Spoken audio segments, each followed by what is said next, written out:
kita ketemu.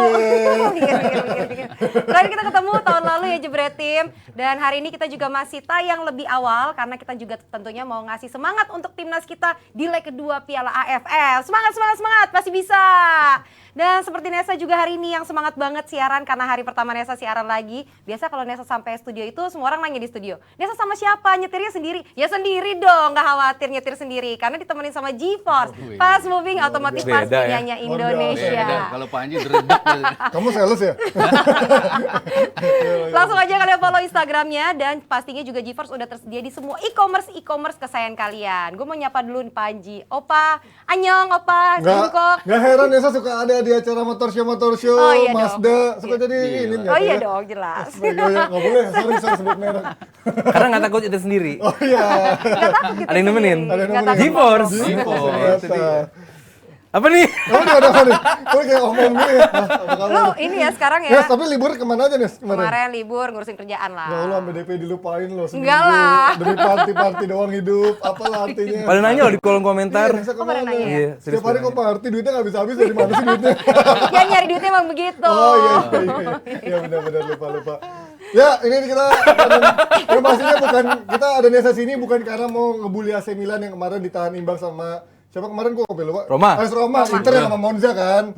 Padahal udah unggul 2-0, disamain balik 2-2 sama terakhir golnya Tammy Abraham. Tapi gua nggak akan itu nanya sama Nesa karena nanyanya akan langsung sama Mas Haryo dan juga Aldi yang jarang-jarang kita buka dari Serie A. Kita ngomong bagaimana AC Milan memulai dengan bagus, tapi di babak kedua kok mereka seolah kendor atau karena faktor stamina atau karena faktor mereka memang menjaga kebugaran pemainnya juga, Mas.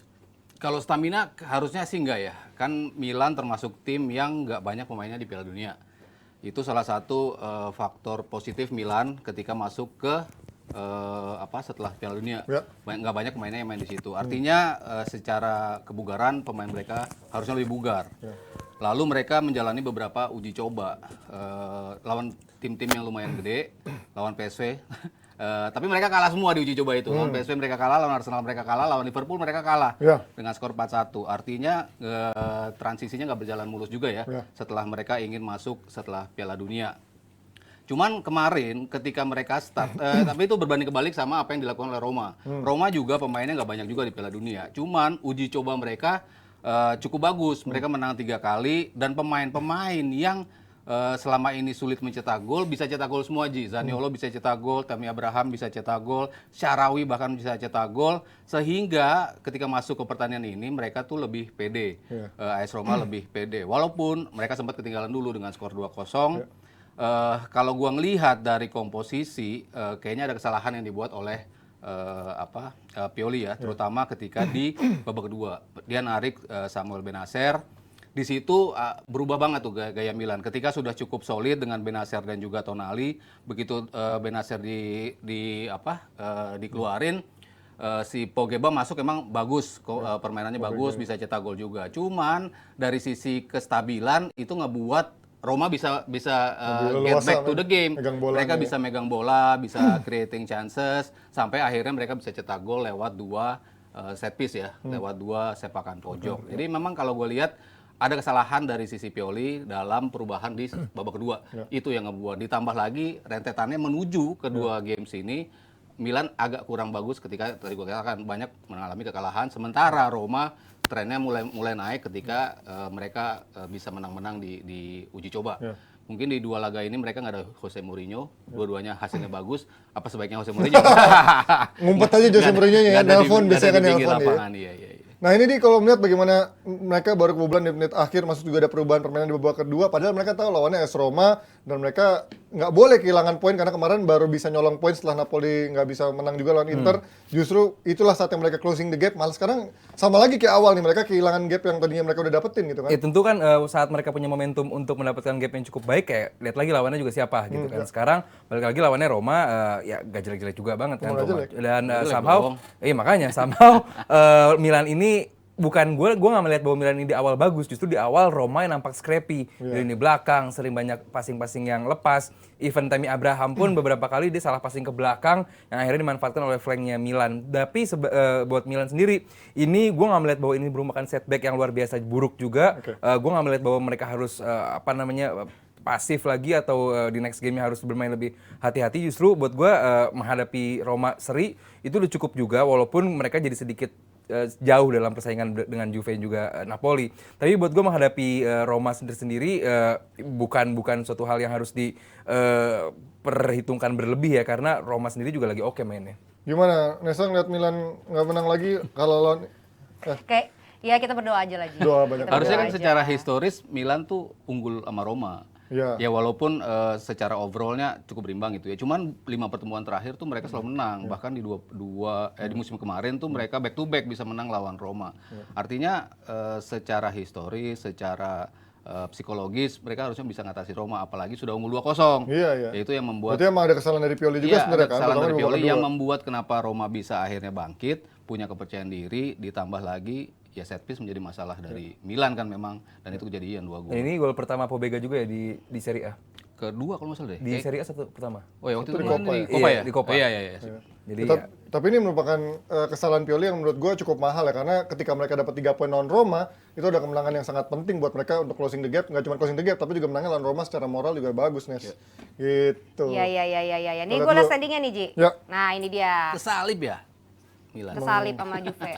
Inter juga kalah lagi, seri lagi kan, ketahan lagi. kan Dan lu bilangnya kemarin bahwa lu menang satu game di Serie A, lu di game selanjutnya belum tentu bakal sama Lawannya lagi. Monza Apalagi loh. lawannya Monza loh, peringkat lawannya 15. Galliani kan. Makanya ini. Galliani. Tapi ngomongin soal Juve, ini menarik ya, karena gue adalah salah satu orang yang cukup mendukung untuk Allegri tetap stay ya, karena terlepas dari memang carut marut, gue percaya bukan salah Allegri karena emang timnya lagi berantakan, manajemen lagi berantakan, dan gue somehow yakin dia bisa membalikkan formula yang mainnya pragmatisnya aja, efektif ya. Dan sekarang udah 7 pertandingan ya, 7 pertandingan ya kalau nggak salah, nggak pernah kalah, bahkan menang terus dan juga clean sheet terus.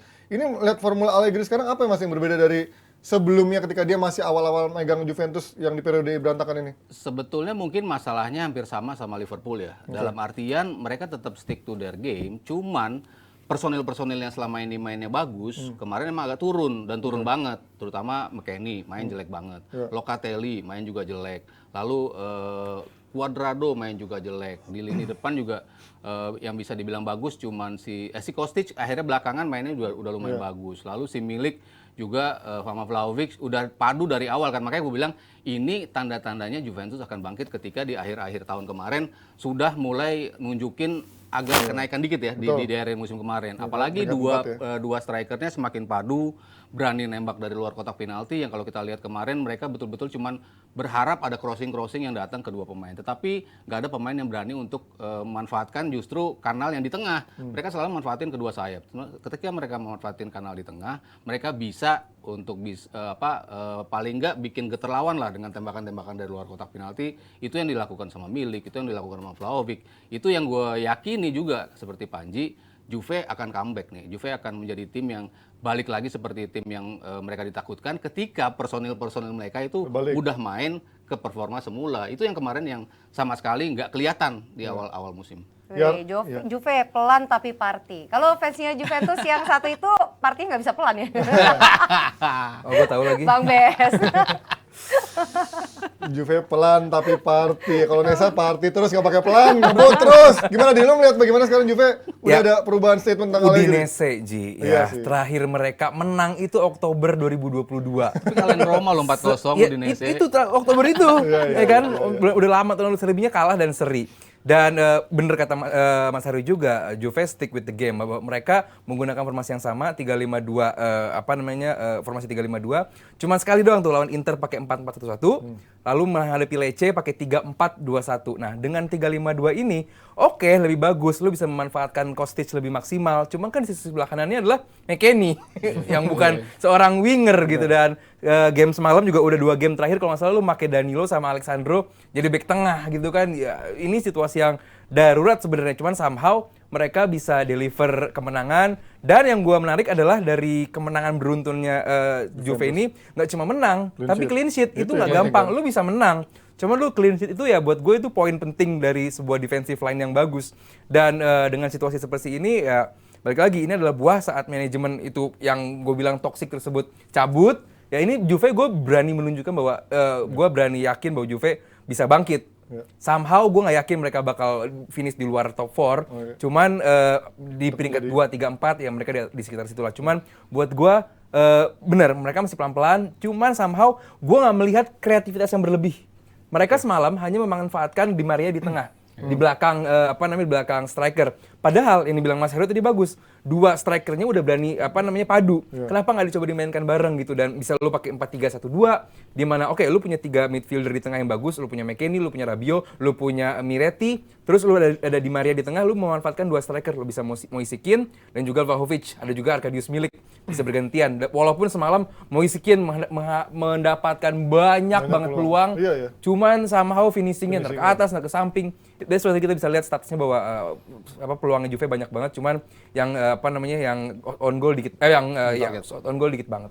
Yang gue patut apresiasi adalah dulu gue sempat zamannya mungkin 5 tahun lalu gue sempat meramalkan, bukan memprediksi, karena Juventus ini adalah ciri khas kuatnya adalah punya back yang kuat masuk kiper yang kuat. Dulu kan ada BBC, ketika BBC ada yang cabut satu pun dia tetap masih ada pilar si Chiellini Bonucci-nya tinggal diganti satu, dan juga masih ada Buffon udah diganti Szczesny, tetap ternyata kuat. Dan sekarang ketika BBC udah mulai nggak ada, gue somehow surprise gitu ngeliat ternyata backnya Rugani, si Bremer, sekarang bahkan ada Alexandro Danilo yang udah pilar-pilar tua masih bisa. Dan sekarang 7 pertandingan clean sheet itu bukan hal yang mudah, dan dia golnya kan tipis-tipis. Berarti dia kuncinya adalah di defense-nya yang kuat, counter attack yang efektif sebenarnya, karena dari backnya. Kalau gue ngeliat Rugani kan emang kayak udah diplot untuk menjadi pengganti salah dari satu zaman dulu ya, kan? harusnya dari dulu udah step up nih, selalu disempilin kan, sempat dipinjemin juga kan, si Bonucci, Chiellini, dulu Evan Dijk aja sampai Bonucci, dibuang Chiellini ya. Terus dicoba si Rugani berapa kali dimainin di komposisi itu, dan belakangan memang Chiellini udah lama nggak main juga, Bonucci belakangan juga sering diganti. Nah tapi kalau yang gue bilang salah satu pilihan yang ternyata works adalah masukin Alessandro di posisi back tengah. Itu kan waktu itu gue tanya Brasil, kenapa si Brasil kalau bingung mencari back tengah, kenapa nggak Alessandro aja? Soalnya udah proven di Juve dia berapa kali tampil cukup bagus. Bremer juga ternyata udah bisa step up setelah musim keduanya, dia tampil cukup baik, dan yaitu koordinasi antara mereka di tengahnya, antara Rugani, bisa Alessandro, bisa si Bremer, itu ternyata koordinasi di lini belakangnya itu cukup baik gitu dengan Szczesny. Dan Szczesny juga step up juga sih. Berapa kali bola yang gue pikir bakal kebobolan karena memang tipe dia kan, bola-bola bawah di kiri atau bawah di kanan itu yang selalu susah untuk diantisipasi. Ternyata dia bisa untuk bisa nyelamatin lah untuk Juve nggak kebobolan. Jadi memang kombinasi dari pemain-pemain yang tadinya udah disiapin seperti Rugani, ditambah Bremer yang udah step up his game, ditambah lagi masuknya Alessandro sebagai back tengah, ternyata works bagi Juve. Ya plus buat Allegri sih dengan komposisi yang menurut gua nggak ideal ya untuk bisa memadukan Juve yang sekarang, tapi ternyata dia bisa somehow mencari pemain-pemain yang bisa berkapasitas melebihi dari ekspektasinya. Dan sekarang kalau sekilas saja dari kalian, bisa menjadi kompetitor buat Napoli terkuat nggak, atau masih menurut kalian petanya tetap AC Milan dan Napoli, nanti Juve nih, di bawahnya? Next kan Juve lawan Napoli kan? Oh iya. Ya itulah kita lihat dulu game itu bagaimana. Januari ini berat ya, Napoli Januari ini berat nih. Berat ya? Kemarin lawan Inter, lawan Juve, lawan satu lagi kuat siapa lupa gue, Januari. Tapi sama Inter lewat berarti bisa lewat. Oke, cukup dari Itali. Kita kemana nih? Lawan Monza seri. Dari Inggris nasib Chelsea makin gak jelas, J, abis diobok-obok sama City 4-0. Terus juga kemarin ada Liverpool yang seri ya, akhirnya lawan Wolves. Tapi yang di highlight nih Alisson yang kayaknya kenapa ya blunder, dan kalau gue jadi pelatih gue bilang PA lo Alisson. Terus dia ngapain gitu sih ke Guedes, malah sehari sebelumnya belajar dari De Gea. De Gea kan juga ada blunder parah ya, nyaris yang bikin MU jadi berantakan, dan juga mungkin belajar dari Karius ya. Mungkin ini kalau laga final dihujat habis-habisan. Sayang ini bukan final Liga Champions, cuman sekedar piala domestik yang nggak penting. Tapi inilah Alisson sekarang juga makin nekat, makin ceroboh gitu. Menurut lo seperti apa seorang kiper kelas dunia? Ini nggak perlu final sih, kalau sampai itu game Liverpool gugur ini bakal panjang. Dan buat gua Liverpool layak gugur di game tersebut karena konsentrasi nggak ada, kreativitas nggak ada, ketajaman urgensi di lini depan juga nggak ada. Benar, gue agak salfok sama itu sih Jisnya. FA Cup, itulah pokoknya. Bahasa anak SMA pacaran zaman dulu ya? Enggak, ini bahasa Sunda, peting. Peting itu malam. Gue pikir angin peting beliung. Mana-mana Panji ya. Gimana? Di balik wajah polosnya Panji ya, kameramen pada bingung nih. Gue suka baca cerita gitu di Instagram. Mau kemana pikiran lu, Ji? Penting gak sih? Ternyata mata gue rabun tadi, salah. Gue pakai kacamata. Gimana nih, lanjut lagi? Jadi ke situ. Gue lupa tuh. Iya maksud gue. Kayak Ya. Bung Binder ya dipotong.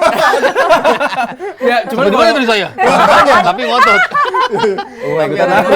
Enggak, berarti karena ini hanya Piala FA Cup, maksudnya kalau ini misalkan nyata kalah, Ya, akan itu menjadi panjang gitu panjang, kasusnya karena untuk Alisson ya. balik lagi cuma ini kan sebuah kesalahan di belakang, nggak ada yang plan untuk melakukan kesalahan di Iya. belakang. Cuman buat gua ini adalah buah saat lu terlalu banyak melakukan passing risky di belakang. Iya. Kayak Chelsea kemarin menghadapi City juga demikian.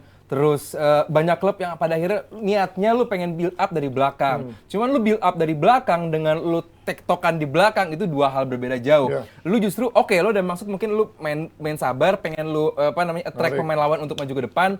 Ya itu hal lain. Cuman buat gua semalam ya Liverpool justru mentok di lini belakang sendiri dan membuat Wolf yang punya kecepatan di flank dan juga lini depan mampu memanfaatkan untuk ngepress mereka lebih bagus dan berkali-kali Alisson kena dan untung aja penyelesaian dari Wolf nggak begitu bagus. Kalau bagus ya mungkin bisa kalah dengan telak ya. Dan buat gua kemarin di menit-menit terakhir tadi yang corner itu Totti namanya, Ya. itu harusnya gol sih.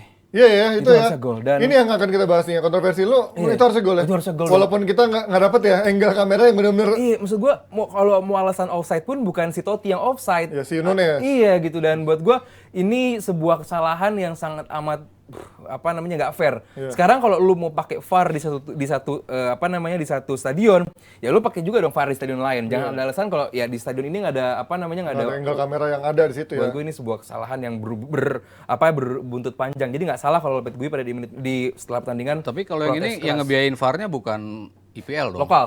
Iya kan? Ini FA. Eva dong. Iya. Iya, makanya.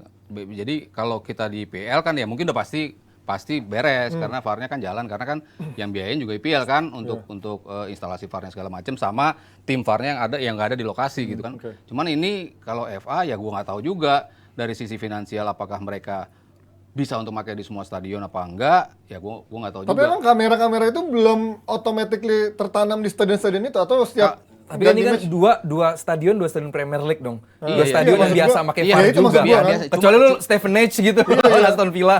Cuman kan dengan biaya yang dipakai sama Premier League dengan biaya yang dipakai sama FA kan berbeda Beda. dong. Maksudnya apakah jadi ada masalah tuh saya nggak ditangani karena dipegang sama FA? Gua nggak tahu juga. Cuman ya karena ada kesalahan teknis gitu. Cuman kalau tadi si Aldi bilang offside, ya agak susah juga sih, terutama yang ngambil corner Nunes, kan si Nunes kan? itu. Kalau in a way ketika ada kan 2 kali sundulan kan, Betul. 2 kali sundulan. Sundulan pertama dia jelas posisinya offside. Iya. Cuman kan dia nggak involve in the game juga. Betul. Dia agak posisinya jauh.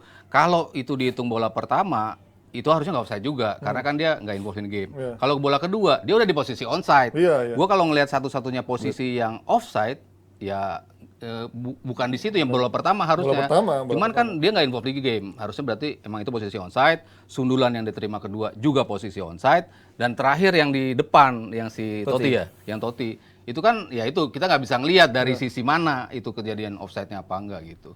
Kalau gua ngelihat dari pergerakan yang dimasalahin Nunes, menurut gue itu nggak offside. Cuman kalau posisinya Totti, ya itu kita nggak bisa ngelihat the clear line itu kan, Oke. garis yang ditarik itu apakah dia di posisi offside apa enggak gitu. Oke, kita masih akan menunggu ntar laga ulangan Liverpool lawan Wolves, artinya masih punya nyawa tambahannya Liverpool untuk bisa lolos Kalah ke kayaknya di Wolves babak mah. berikutnya. Tapi yang pengen gue lihat adalah bagaimana komposisi lini depan baru dengan adanya Gakpo, Nunes dan juga Salah. Menurut kalian seperti apa kemarin? Belum tune in banget, belum berbahaya Walaupun golnya banget. kelas ya akhirnya ya Nunes. Iya. Walaupun Nunes kelas Walaupun emang. kenanya kena ini, bukan kena sepatu itu. Kena Kalau gol betis. biasa-biasa aja, Nunes nggak bisa. Kenanya betis itu ya. Kalau gol yang aneh-aneh, kena Keren. betis, lutut, baru bisa dia. Tapi smooth banget, keren. Smooth banget, dan ya Nunes perlahan tapi pasti mulai menunjukkan bahwa dia udah mulai tune in, apalagi sekarang udah ada Gakpo, Ya. bahwa lo harus step up. Jangan Nah, sampai lu nunggu. bebannya berkurang nih, ada anak baru nih Iya, ya kan? jangan sampai lu gua jelek sendiri, gua Iya. juga baru jelek. Itu maksud jelek gua. bareng-bareng. Iya, iya. Jadi ya buat gua, tapi perlahan tapi pasti gue berharap Liverpool nggak harus sampai nunggu Diaz balik, Jota balik, Firmino balik. Gua harap dengan skema baru ini ya gue berharap Liverpool bisa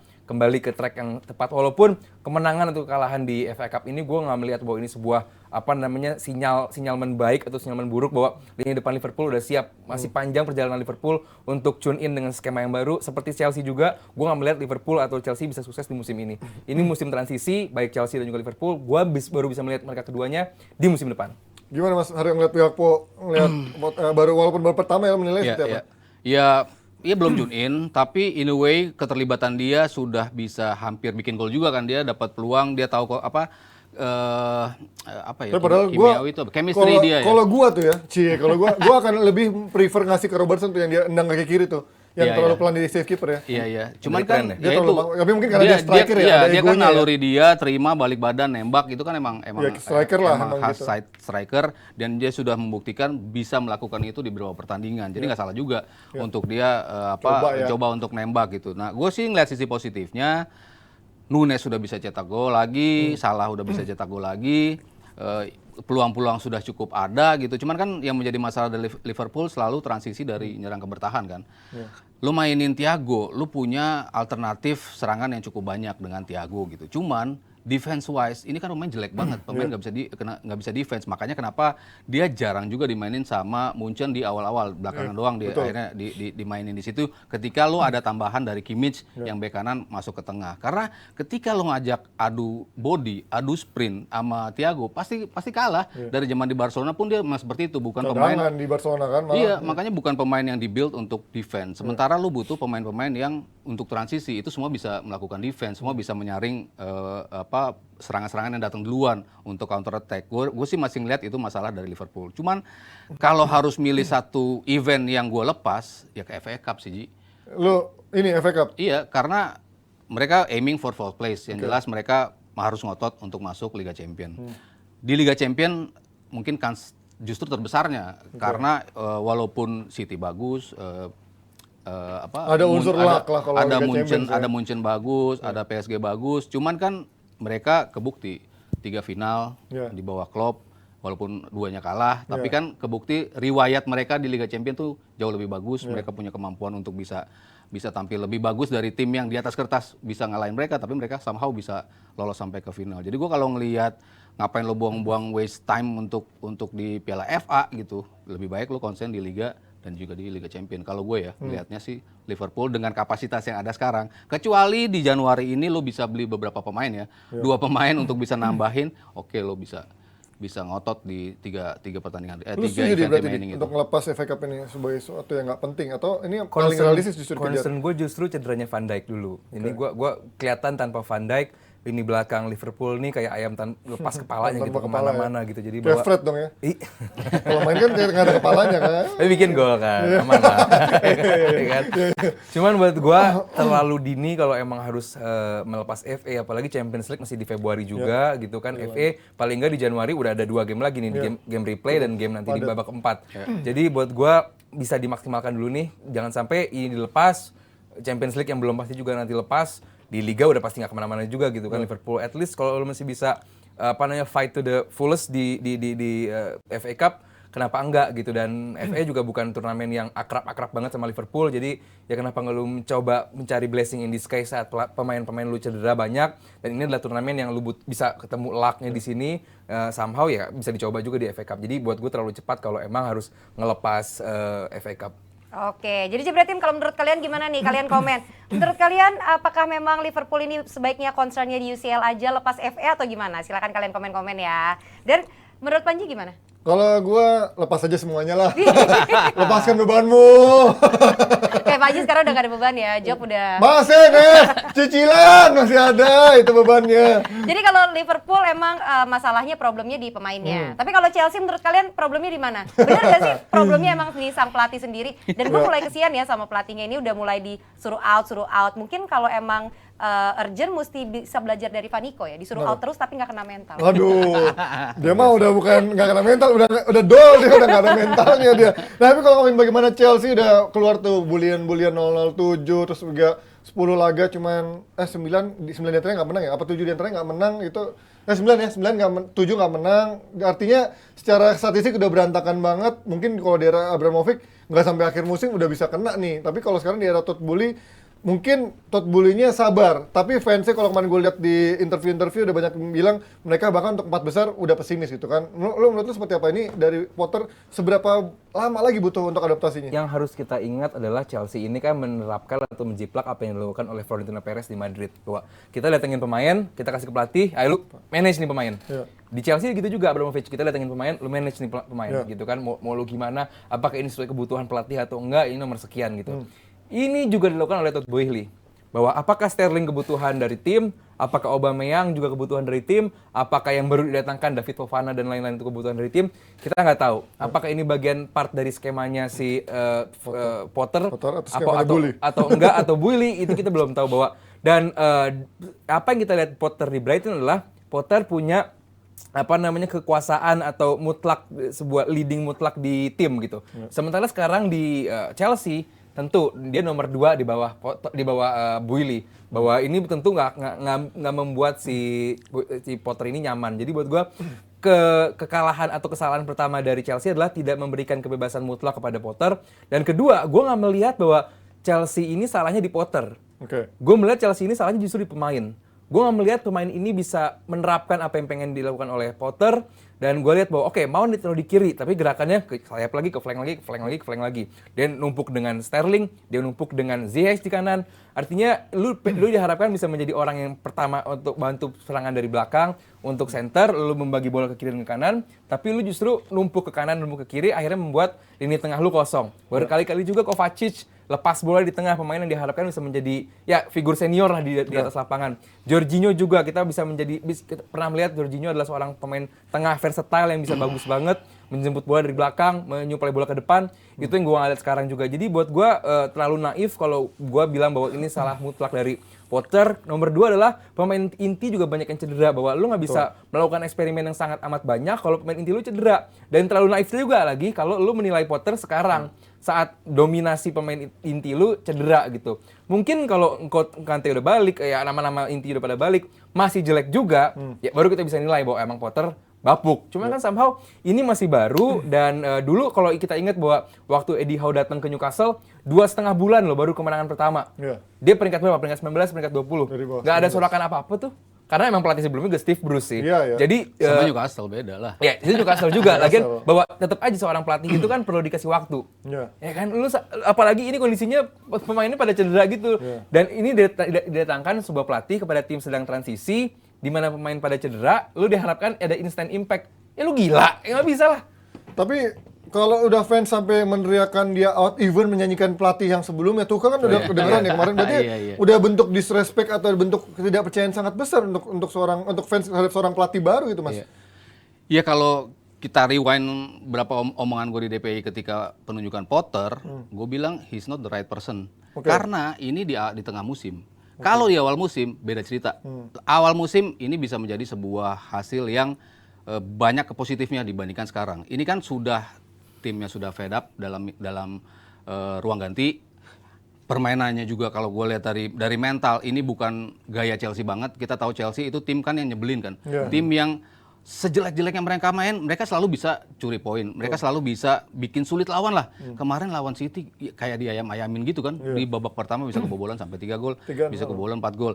Bahkan menit 39 tuh udah pada mulai pulang loh fans-fansnya. Gue nggak ngelihat City sebagai tim yang nunjukin kapasitas mereka sebagai Chelsea. Gue nggak ngelihat itu. Itu dari pemain mungkin kesalahannya di situ. Dan banyak pandit di luar juga menyalahkan apa yang ditunjukkan oleh pemain-pemain Chelsea ini. Frank Leboeuf salah satunya. Gue bilang, gue selama main Chelsea, gue nggak pernah ngeliat Chelsea seperti ini gitu. Tim yang kayaknya gampang amat nyerah sama lawan. Itu mungkin masalah dari pemainnya. Dulu ketika Tuchel datang, Tuchel itu Chelsea-nya mungkin sedang beberapa sistem mereka nggak jalan. Cuman Tuchel tuh punya kemampuan teknik dan kemampuan strategi yang betul-betul bisa nambel masalah-masalah itu dari sisi teknik. Sementara Potter nggak punya itu. Dia punya kemampuan untuk nge-build sebuah tim. Ketika datang di Brighton, dia kan juga nggak langsung peringkat 9, peringkat 16 dulu di musim pertamanya, lalu peringkat ke-9 di musim kedua. Artinya he needs time untuk rebuild tim ini. Pemain-pemain yang dia pilih siapa aja untuk ngebangun tim ini. Ketika itu dipercayakan pada awal musim, dan ekspektasi publik kan juga berbeda. Sementara lo didatengin untuk ngubah something secara cepat. Dan gue bilang dia nggak cocok untuk ngubah Chelsea saat ini. Kenapa waktu itu gue bilang salah satunya Zidane, pelatih-pelatih yang emang proven untuk bisa ngebalikin ini dengan cepat. Perkara nanti diganti di akhir musim, diganti lagi Potter di awal musim, itu hal yang berbeda. Karena yang dibutuhkan Chelsea, dan kita tahu Chelsea sejarahnya seperti apa, sebagai tim yang selalu berada di Big Four lah. Kita bisa keluarin Arsenal, kita bisa keluarin Liverpool, tapi Chelsea-nya kan selalu ada di situ, ada di Big Four, selalu tim yang historically belakangan emang selalu menjadi tim yang sulit. Jadi gua rasa dari penunjukan Potter di awal sudah salah. Cuman kalau lu sekarang lihatnya untuk jangka panjang, ya udah, lu jangan expect banyak di sekarang. Survive dulu, lu nggak bisa masuk ke Liga Champion lewat jalur ini, tapi lu bisa berharap mereka juara di Liga Champion, ya itu mungkin hal yang berbeda. Dan bahkan ya ada di awal kan kita gue sama Mas Haru juga bilang kita termasuk yang ragu bahwa ini dia pelatih punya kualitas cuman apakah dia mampu menundukkan kepala-kepala besar di Chelsea bisa apa enggak, kita sama-sama ragu dan terbukti so far pelatih bagus apa tepat kan beda itu bagus tapi pilihannya tepat apa enggak ya gitu. Dan so far kita lihat tadi skema permainan bahwa dia akhirnya memaksakan untuk menggunakan pemain-pemain muda untuk main karena gue lihat bahwa nggak ada kohesi antara pemain-pemain senior dengan sistem yang dilakukan oleh Potter. Apakah dia sudah bisa menundukkan kepala-kepala dari si Chelsea, pemain-pemain senior Chelsea atau udah apa belum? Gue belum melihat itu dan mungkin itu juga sulit bagi Potter karena pemain-pemain kayak Thiago Silva, pemain-pemain Havertz tentu biasa dilatih dengan pelatih-pelatih yang punya nama besar gitu dan saat dilatih dengan siapa lu gitu kan, lu pernah ngapain? Mungkin nggak gampang juga bagi pemain-pemain Chelsea dan akhirnya dia memaksakan pemain-pemain muda yang akhirnya ya costly sangat besar dan kalah 4-0 oleh City itu sebuah tentu setback yang buat gue ini menjadi catatan bagi Chelsea. Cuman buat gue Chelsea perlu menenangkan diri dan perlu bersabar karena ya balik lagi dulu aja survive dulu musim ini, paling enggak lolos ke Eropa musim depan itu udah bagus buat gue. Untuk lawan City lu kan tahu lu bakal didominate sama City. Kok lu nurunin pemain semuda ini, terutama di lini belakang. Itu kan lu masih punya Silva kan di belakang, kenapa nggak dimainin? Oke lah, Koulibaly masih dimainin. Paling nggak lu punya 2 yang kuat di antara 4 itu. Cuman Koulibaly doang yang kuat. Itu kan berat, lu lawan lu City gitu loh. Mentally lu kan pemain-pemain muda ini juga anjir gue main langsung dibantai. Udah gitu cadangan City sama kuatnya sama main intinya gitu kan. Iya, itu kan lu tahu sendiri kan cadangan mereka juga pasti bakal dominate lu. Gimana caranya supaya lu nggak diacak-acak gitu loh. Tetapi pilihan lo dengan pemain-pemain muda, terutama di belakang ya. Kalau depan gue sih ngeliat beberapa positif ya. Hutchinson main juga lumayan oke, Gallagher juga main cukup oke. Ya siapa tuh? Chukwuemeka ya. Aston Villa. Ya itu main ngototnya tuh emang emang selalu ini kengototannya tuh juga bagus gitu, tapi dari tengah ke depan gitu. Sementara di belakangnya parah. Menurut gue kesalahan juga dari Potter kenapa di game seperti ini yang lo harusnya bisa paling nggak lo nggak kebobolan banyak, tapi lo memainin pemain-pemain muda yang impactnya mungkin akan terpengaruh ke mentality juga dari pemain-pemain ini gitu. Justru buat gue sebuah hal positif ya dia menggunakan pemain muda, apalagi kita lihat Lewis Hall. Ya emang nggak cuma Lewis Hall sih yang bikin salah passing ke belakang, beberapa pemain lain juga bikin salah passing. Cuman ketenangan dia bisa ngegocek pemain-pemain kayak Bernardo Silva, pemain-pemain kayak Foden, itu buat gue Lewis Hall ini punya kualitas yang cukup bagus di bek kiri. Dan ya buat gue kalau semalam dimainkan Thiago Silva, pemain tertua juga di Chelsea, somehow terjadi cedera pada dia, ini tentu bakal menjadi sebuah cerita yang lu udah tahu ini cuma FA, lu cuma ngadepin City, nambah lu mainkan cederanya. Iya, nambah lagi cederanya. Buat gua tentu ini bakal menjadi sebuah situasi yang tentu sama-sama salah gitu si Malakama buat Potter bahwa ya udah lu fokus di liga dulu atau cuma kalau lawan City sih harusnya tetap sih kalau menurut buat gue ya. Gua kalau ini lawan udah tim calculated loss sih Mas. Buat gua Chelsea juga nggak mau terlalu yang maksimalin pemain banget karena ya lu main lawan City di kandang bisa melakukan replay aja udah bagus gitu, bisa kemarin kan mereka kalahnya cuma 1-0 gitu kan, yang di Premier Liga, League. Iya, di Liga kan artinya kan ada nih kans nih di Piala FA juga.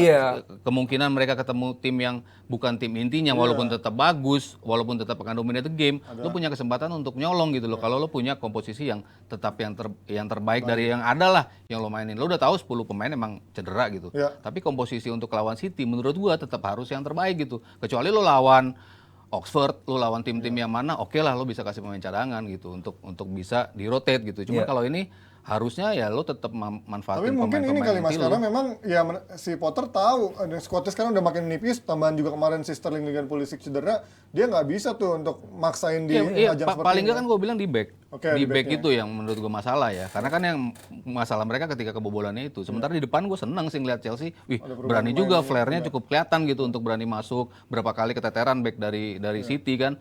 Dari sisi tengah ke depan oke menurut gua gitu. Cuman di belakang kenapa dia terlalu berani untuk mainin 3 pemain muda, cuman 1 yang Koulibaly yang juga pemain baru juga di Chelsea gitu loh. Tapi jujur kalau gua lini tengah Chelsea semalam kalau Mas Haryo bilang cukup oke, buat gua yang flank sih.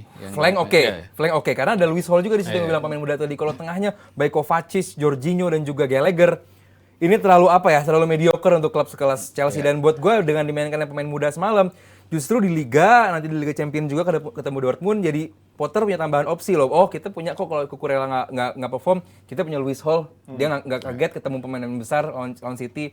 Terus juga Chukwuemeka baru pindah dari Aston Villa juga cukup oke. Buat gue semalam ya oke kalah dengan calculated loss. Ya semua juga pasti mengira City bakal menang juga menghadapi Chelsea yang sedang seperti sekarang sedang suffer. Cuma buat gue kekalahan dari dari City semalam ini membuat ada sedikit opsi tambahan buat pemilihan pemain dari Chelsea. Oh, Mas Aryo, kalau menurut Mas Aryo, seingat Mas Aryo, ada nggak sih tim di Inggris yang semusim tuh ganti pelatih 2 kali? Ada tim mediocre dulu, siapa ya? Either itu Hull atau Wolves. Norwich. Norwich. Lupa. Hull juga nggak salah pernah deh zamannya Steve Bruce apa Marco Silva tuh dulu. Pokoknya tim mediocre pernah deh. Watford. Watford kan? Pernah kan? Yes. Pernah. Gue ingat. Stoke City pernah. Tim-tim kecil pokoknya sering dilakukan sering. hal yang gitu dalam semusim 2 kali ganti pelatih. Mungkin tim besar belum pernah kali ya. Chelsea dulu pernah nggak ya?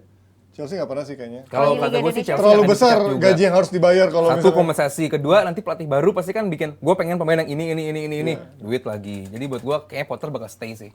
Nah, tapi yang gua agak aneh adalah bagaimana reaksi dari Potter dan juga manajemen kelihatannya adem ayem ya, karena sekelas mereka gitu, apalagi mereka baru dapat Liga Champions beberapa tahun lalu dan juga sekarang incernya adalah menjadi salah satu tim besar di Premier League.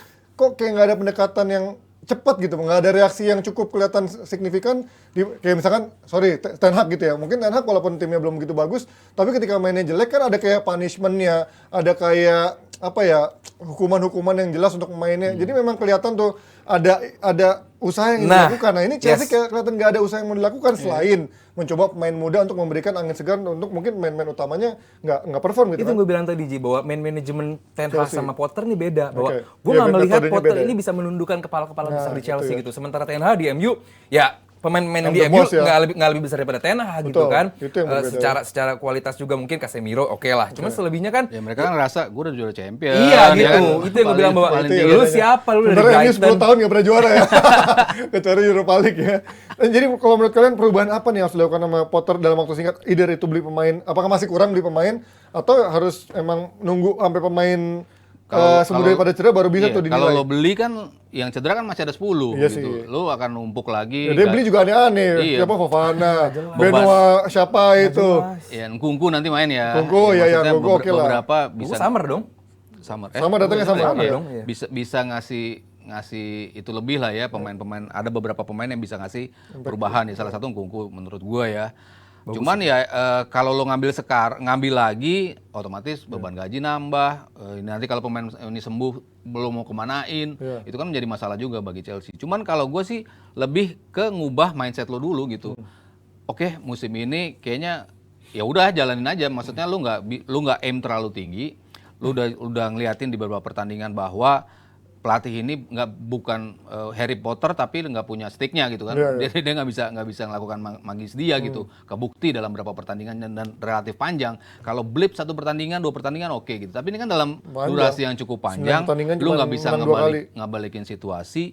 Lu udah coba segala macam formasi yang di awal justru gue sempat kaget, kok impactnya bagus nih di awal. Tapi lumayan. cuman 4 atau 5 game doang kan. Karena lawannya juga sih Mas. Iya, Ya sama inilah, tapi beginner's luck lah di awal-awal kan. beberapa Honeymoon phase. kompetisi di champion yang tadinya udah mulai turun naik lagi bisa. Iya. Dia bisa nunjukin itu gitu. Cuman begitu ke sini, begitu ada lo ke tes pemain-pemain lo cedera, lo nggak bisa come up with something yang si Tuchel tuh bisa ngelakukan itu gitu dari sisi strategi ya. Dia bisa tambal sulamnya tuh lebih berhasil Tuchel karena dia punya kemampuan untuk mengubah tactical gamesnya gitu. Sementara Potter nggak punya itu. Sementara dibutuhkan sekarang justru lebih ke tactical game di balik di luar dari main games antar pemain itu. Ditambah Tuchel beruntung gara-gara Rusia bermasalah juga kan. Iya. Jadi nggak bisa kelepas pelatih juga. Jadi waktunya punya Tuchel. Berarti memang sebenarnya nggak begitu fair juga menilai dari sosok Potter karena juga selain pelatih butuh waktu, manajemennya pun juga baru bergantian rezim yang membuat juga semuanya butuh waktu dari sisi belakang layar sampai di atas lapangan juga sebenarnya. Iya, apalagi dari rekrutmen juga. Sekarang udah nggak ada cek sama Marina Granovskaya juga. Jadi semuanya bener-bener baru di Yang Chelsea. baru nih siapa sih? Yang baru ditunjuk nih? Baru sebulan gua kan ya? nggak tahu tuh, gua nggak Nah itu yang dari mana? Itu gue juga belum tahu tuh yang baru tunjuk jadi direktur olahraga. Cuman makanya. namanya belum begitu mentereng lah secara Belum ya? CV-nya kan. Iya, makanya ini sebuah hal baru juga, tim sedang transisi. That's why gue bilang nggak musim ini deh Chelsea deh. Tim musim ini kayak tadi Mas Heru bilang lah, paling nggak survive dulu, bisa bertahan. Tapi 4 dulu. besar realistis nggak? Enggak. Enggak ya? Susah sih, masih Enggak. susah sih. Masih ya? Susah, maksud gue Oh, susah ya? Iya. Berarti udah kayak fans Chelsea kan yang memang udah pada pesimis untuk 4 besar ya? Iya. Justru gue lebih positif dia di Champion dibandingkan dia di Liga. Iya. Oh, Sama kayak Chelsea, Di Liverpool. 14. Iya, sama kayak Liverpool. Posisinya hampir sama lah Liverpool sama prioritasnya itu Chelsea. ya. Walaupun sekarang mereka jauh banget peringkat 10, tapi kalau tadi banyak yang harus disulam di Chelsea, Nesa apa menurut lo yang harus disulam? Saya bukan ini ya, bukan peramal ya, tapi ya mudah-mudahan lah. Gue kira Sulam alis bisa ya. sulam alis. Ih, baru mau kesana Terima gua. kasih lo, akhirnya jawab Jelek-jeleknya juga. Tuchel kan masih final mulu kan Ji? Iya. Final apa Carling. Betul. Carling lagi. Iya, Carabao. Carabao juga. Carabao final FA. FA. Carling orang lama Iya, banget ya, tapi zaman dulu. Tiga final FA berturut-turut ya mereka ya Chelsea kan. Jadi Sekalian dulu masih bisa gitu. sebelum Community Shield apa namanya dulu? Charity Charity Shield, Charity Shield. Oke, kita lanjut dari Inggris pindah ke La Liga. Ini prediksi Mas Haris sekali lagi bener ya, yang gue tanya terakhir terkait laga Madrid dan juga Barcelona, kira-kira siapa yang punya kans untuk bisa kejaga lebih tinggi? Dia menjawab Madrid punya kans lebih kejaga lebih tinggi lawan Villarreal dibandingkan Barcelona ketemu Atletico, dan ternyata benar Madrid dijagal, Barcelona bisa menjauhi secara gapnya. Kalau melihat bagaimana kemarin Barcelona bisa menang walaupun tipis, puas nggak dengan permainan Barcelona kemarin? Karena justru di babak kedua akhir Atletico yang punya kans lebih banyak peluang kan? Enggak puas sih, ugly win puas. Ya, termasuk. kan ugly win ya? Iya, termasuk ugly win, tapi ya fans mereka udah Penting 3 poin. under Xavi mereka win is a win udah gitu. Iya, iya. Jadi enggak Ujung-ujungnya pragmatis juga ya. Iya, iya. Udah nggak kayak dulu kan, Giron menang banyak, tetap main cantik. Aduh. Sekarang gak usah main cantik, menang gitu kan. ya udah kebukti lah sepak bola sekarang, Piala Dunia kemarin lah. Ya, udah Itu udah kebukti bahwa you don't have to play the best Ya. football untuk bisa meraih kemenangan beauty gitu. ya. Iya, lu nggak perlu possession lebih banyak. Ya mungkin teori-teori dulu memang bener. Iya. Lo selalu ketika lo megang possession, otomatis lo bisa create chances, otomatis gol itu bisa datang. Itu kan teorinya seperti itu. Cuman kalau lo pakai teorinya Mourinho, gue nggak mau megang bola. Kalau gue megang bola, ntar gue kehilangan bola, gue dapat mana transisi bahaya. Iya. Ada pelatih yang menggunakan gaya seperti itu juga. Jadi kalau kita ngelihat sekarang, Xavi kecantikan Barcelonanya, walaupun dia otak dari tiki taka dulu, tapi tetap aja ketika lo mainin pemain-pemain lo nggak ada yang bisa memainin itu, ya ngapain juga gitu maksain. Yang sisa Busquets doang gitu kan. Pedri kemarin juga justru lebih bagus ketika ditaruh di depan gitu kan. Gila Pedri sih bisa nusuk begitu ya, udah kayak Messi zaman dulu tuh. Dia accelerate-nya emang luar biasa sih, ya kayak Messi ya. Ya cuman finishingnya doang yang kurang dia sih emang ya. Iya, dia kayak Iniesta. Iniesta kan finishing juga jelek. Lu berapa tahun sih main di Barcelona, golnya berapa sih? Di bawah 50 gitu. Itu kan kalau lo ngeliat Iniesta main kayak gitu harusnya golnya banyak dong. Logikanya kan seperti itu. Tapi kan nggak juga. Dia ketika masuk ke dalam kotak penalti, kalau perlu aja, ketika mateng-mateng banget peluangnya baru dia bisa cetak. Kadang-kadang sekali gol tapi golnya spektakuler biasanya lawan Spektakuler, Chelsea, iya. lawan Iya. siapa final Iya, Piala Piala Dunia gitu. Cuman kan lo nggak regularly bikin Iya, gol terus-terusan dalam tiap musim. Ya gue ngeliat sih Barcelona sekarang di bawah Xavi ya kombinasi antara pragmatisme dan juga ya in a way beberapa kali mereka coba possession juga gitu. Tapi in a way mereka tetap gimana caranya kita menang, gimana cara kita defense yang lebih rapi. Gue udah ngelihat mereka komposisinya udah kelihatan di belakang ya. Araujo, Christiansen bagus banget mainnya. Christiansen look seperti nggak kehilangan Pique ya di posisi itu. Ya Koundé ternyata udah dapat posisi di sisi kanan. Ketika di Piala Dunia kemarin kan juga di kanan ya. Ternyata bagus juga dia di kanan. Walaupun dia sebetulnya lebih pengen main sebagai center back. Tapi Christiansen sama Araujo udah jelas kombinasi yang terbaik. Bahkan menjadi tim paling sedikit kebobolan sekarang ya di Liga Top Eropa ya. Clean sheet-nya juga paling banyak. Berarti ini menunjukkan Barcelona sekarang ada pergeseran ya. Kalau Defense. dulu kan, iya kan, kalau dulu kan attacking-nya golnya sangat banyak, defense yang berantakan. Sekarang defense yang lebih bagus pada attacking gitu ya. Golnya juga banyak sih. Banyak sih, Golnya cuman- juga banyak. Mereka menang gede Tapi juga beberapa buang kali. peluangnya juga banyak. Iya. Efektivitasnya mungkin yang belum sebanyak zaman dulu kali ya. Ya ternyata lo harus punya defense yang bagus juga untuk bisa menjuarai sebuah maraton ya. Iya, iya. Maraton sebagai musim. Ya lo ugly win seperti ini lawan Atletico yang biasanya lo susah menang lawan Atletico, ternyata lo bisa menang. Iya. 1-0 cukup. Lo nggak perlu main bagus, yang penting lo menang. Ya itu Barcelona sekarang. Dan kemarin sangat-sangat tensinya tinggi di babak kedua ya, di kalau ngomongin pertandingan akhir-akhir akan si Atletico nyaris punya peluang yang mematikan juga. Tapi lu lihat bagaimana kemarin sampai ada berantemnya Savic dan juga Ferran Torres tuh apa udah kayak La Liga ini udah kayak Tarkam loh, kemarin bener udah kayak mau pukul-pukulan tapi kayak masih UFC nahan ya, tuh mereka. UFC. Gila tuh kemarin.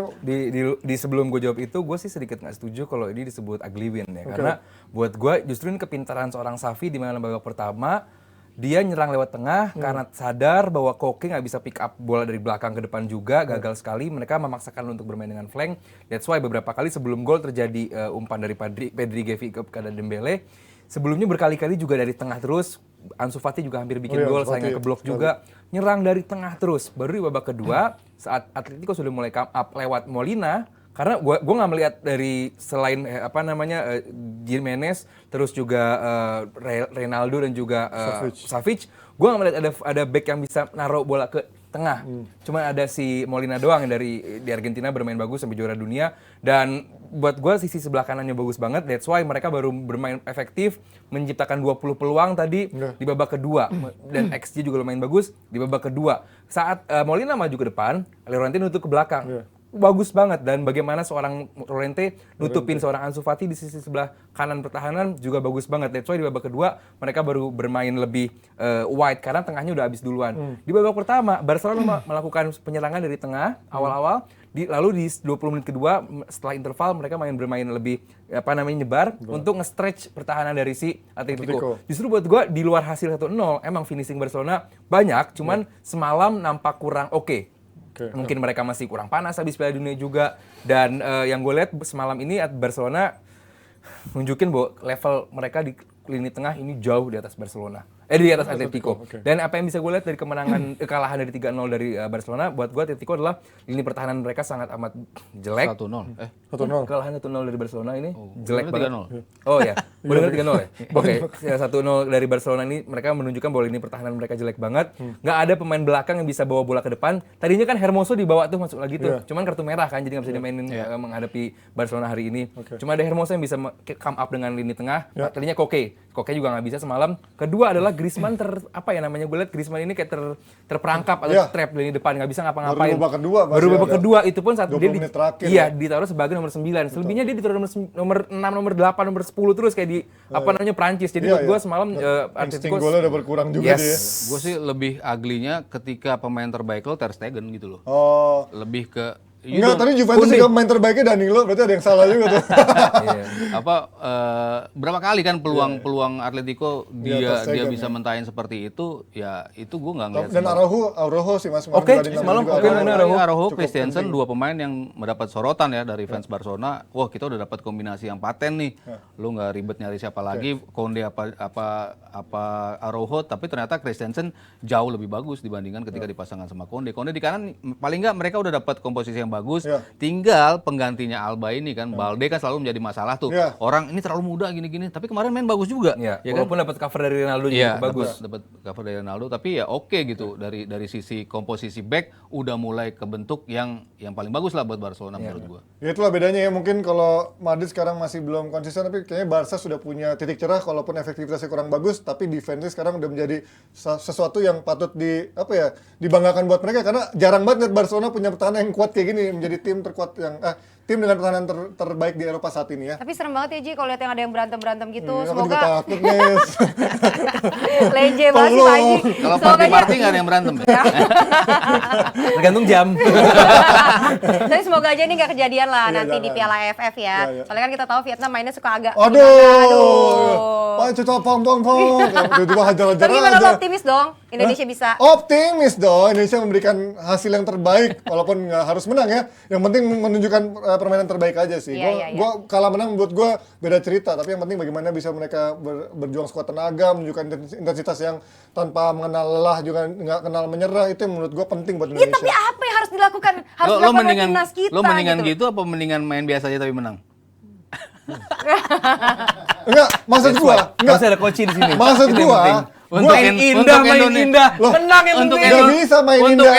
Indonesia Final yang harga mati. lagi butuh Enggak, karena trofi. kalau menurut gua main biasa aja nggak didukung dengan determinasi dan juga kerja keras, nggak akan menang mas. Main jelek, Main 90, jelek. menit Iya. 90 dapat corner, gol masuk Lo final. dikurung Bangga lebih- nggak? lo dikurung Bangga. lebih. Tetap aja, masih akan ketemu Thailand. Lo nggak bisa berharap sama satu luck doang, karena masih akan ketemu pada akhirnya dua Nanti luck luck lawan lagi Thailand. Sama Thailand. aja kayak gitu lak lagi. Enggak, gua nggak percaya itu. Buktinya Indonesia nggak pernah juara Siapa AFF. tahu ketemu Malaysia. Oh iya, bisa juga ya. Bisa juga ya. Belum tentu. Gimana kalau menurut lo? Gue sih ya main. Lo berharap main jelek? Enggak, Tapi menang. menurut- Ayo. Oh iya. Dia pesimis kayak Gue dia yang pesimis. penting menang. Yang penting menang. Gue lawan Vietnam, ya udahlah, yang penting menang gitu. Oke. Kemarin kita 0-0 juga nggak main bagus. Ya maksudnya defensively kita Kuat, defensive wise kita bagus. kita bisa ngeredam mereka gitu. Yang kita tahu flanknya luar biasa bagus, tapi Sintayong come up with the game plan yang luar biasa untuk bisa matiin Vietnam loh. Vietnam nggak pernah kebobolan, golnya terbanyak juga di fase grup. Artinya in a way lo bisa nullify mereka gitu. Cuman ya itu aksesnya otomatis lo nyerangnya berkurang kan. Lo butuh serangan-serangan balik doang. Ya, 1-2 momentum harus jadi gol, efektif apa enggak itu kan. Dedik susah lah untuk melakukan Dan katanya itu. kan kayaknya banyak orang yang pengen lebih ada kayak Spaso dan juga Sadil yang kemarin. Kalau gue sih kurang lebih ke oke. Witan ya. Oke, Witan. Ketika Asnawi, lo tahu kan kerja sama Witannya bagusnya kayak apa? Bisa Di kanan. one two dari tengah, one two di depan, berapa kali menjadi gol juga kombinasi dari mereka. Itu kemarin kelihatan banget. Bingung gitu Asnawi, defense covernya bagus gitu, cuman ketika untuk maju siapa yang lo harus bagi bola untuk bisa nge-stretch lawan itu. Nah itu yang kemarin gua nggak lihat dengan 4-5-1. Kalau masih main kayak gitu gua rasa susah ya. Tetap harus ada pemain seperti Witan atau Spaso. Kalau gua lebih ke Witan karena terlepas dari dia sempat bikin harusnya gol yang nggak gol, tapi kan it happens lah. Jadi nggak Marcelino ya? Marcelino tetap main dong. Marcelino tetap main di tengah. Kemarin kan juga tetap main dia. Marcelino tetap main tengah. Cuman untuk di depannya jangan lagi 3-5-2 tapi 3-4-3 misalnya atau 3-5-2-nya di salah satunya siapa Witan gitu. Kalau lu siapa di key player lu menurut lu di timnas? Sadil sih. Sadil ya? Gue Sadil. Gue Sadil sama ya Kambuaya sih. Gue justru baru lihat Sadil harusnya di Indonesia mainnya pas lagi di pertama. sini. Iya kemarin dia tuh makanya bisa kelihatan banget dan gitu. kita juga sama-sama Gue lihat takutnya lah. di sana malah kartu merah dia. Takutnya. Waktu Mancing kemarin ya? Kambuaya yang baru masuk di menit 86 baru kelihatan tuh Barcelona lagi. Messi. Indonesia baru kelihatan beda gitu dan gua mengharapkan dengan skema kemarin menghadapi Vietnam bahwa oke lah jelas bahwa kita bagusnya adalah bola panjang lalu saat kita lepas bola second ball dari midfield kita bagus. Udah situ aja kita nggak usah maksain untuk bermain dari tengah belakang tengah depan seperti biasa umpan kanan kiri. Karena kita punya dua pemain long pass-nya bagus ya. Kita bagus. Jordi Amat, Mark Klok dua-duanya Long Long lagi, bola aja Jordi Amat. terus nanti kan banyak yang bisa nerima tuh receive-nya bisa si Sadil, bisa Asnawi, bisa arahan dari kiri. Dan lalu saat kita mendapatkan second ball, barulah midfield tadi nusuk. Selebihnya kalau untuk menguasai jalan laga, nggak perlulah Vietnam aja yang suruh nguasain jalan laga. Toh mereka nggak bagus-bagus juga saat nguasain. Bener, dan yang pasti kita nggak boleh kepancing emosi sama si nomor 5 itu ya. Siapa namanya? Gua nggak lupa Apa-apa namanya. dikit-dikit. Dongkwang. Dongkwang namanya. Pasang Tuayo. Tapi kalau sedikit bagaimana cywar yang sudah dilakukan dari pelatih Vietnam yang mengomentari Sintayong, kita selevel. Buktikan dulu lo bisa menang di laga ini baru kita selevel. Lo bagaimana menanggapi? Ya nggak apa-apa lah. Sekarang dia mau ngomong apa juga boleh. Apa aja. Cuma yang jelas pelatih Vietnam nggak pernah ngalahin Jerman di Piala Dunia. Tapi kan sekarang timnasnya kita nggak pernah juara. Nggak pernah menang juga lawan Tapi kan dia kan Vietnam. personal nyerangnya kan. Dia nyerang personal, serang personal balik. bisa Gitulah. Tapi emang nyebelin sih. Tapi dia Tapi gaya Mourinho. keren sih emang Maksudnya atensinya ke gua deh. Iwannya dong, siapa? Pemainnya terserah. Iwan Bule, siapa namanya pelatih dulu yang Jose Mourinho Indonesia? Ini dulu. Iwan Setia, siapa? Siapa? Ya, Iwan Setiawan. Iwan Setiawan. Kan juga ngakuin Jose bukan, Mourinho Indonesia ya? Bukan best. Bukan. Terus alergi. Iya, apa tuh dari jadi Nah, udah lupa. lupa lah kalau gitu. Ya pelatih yang belum pernah menang lawan Jerman atau apa? Oh, ini Jose Mourinho. Iya, ini pelatih yang bahkan Pokoknya menang lah Indonesia dia tuh pinter. Iya. Dia tuh coba Soalnya jago. menjadi orang yang yang anti perhatian gitu ya. supaya perhatiannya kan ketarik ke Betul, dia. setuju. Pemainnya bisa Lindungin main lebih luas. Jadi dan buat gua nggak kompetisi salah bagus juga. kan ini Iya. secara menarik untuk secara show-nya. Paling bagus buat Jadi media. panas Tapi ya, ada buat media. benarnya juga ketika lo bilang belum selevel karena lo belum bisa ngalahin gua kan. Bener Iya sih. dong. Kalau itu kan belum pernah ngalahin. Dan Indonesia pun belum pernah juara AFF ya. Iya, ngalahin Thailand 2016. Iya. Tapi perlahan-lahan U17-nya udah bisa menang, U20-nya udah bisa menang lawan Vietnam. Mungkin sekarang gitu. Panji nggak yakin ya Indonesia menang? Percaya protes. Proses. Ya kan, protes. Kalau Indonesia nggak menang, gue protes. Sama siapa? Federasinya. Dan Protesnya juga dulu. tim sesaat lagi akan ada komentar reaction bersama Mas Firman Utina. Jangan Ini ditiru. adalah sosok yang luar biasa banget ya yang pernah merasakan final AFF di 2010 tapi sayang waktu itu Indonesia gagal. Jadi wajib nonton pokoknya ntar. Udah kita tutup kalau gitu. Jangan lupa nonton live reaction ya. Jam habis ini ya? Habis ini. Setengah jam ya. Langsung kita pakai dukung terus Indonesia meraih hasil terbaik dan semoga mau gimana teman mainnya yang penting menang kalau kata Mas Hairil ya karena kita Iyalah. akan menuju ke babak final dan sekali lagi membuktikan kita layak menjadi juara. Dukung terus timnas Indonesia. Thank you Mas Hairil, thank you Aldi. Indonesia. Indonesia. Bye bye DPI. See you on live reaction.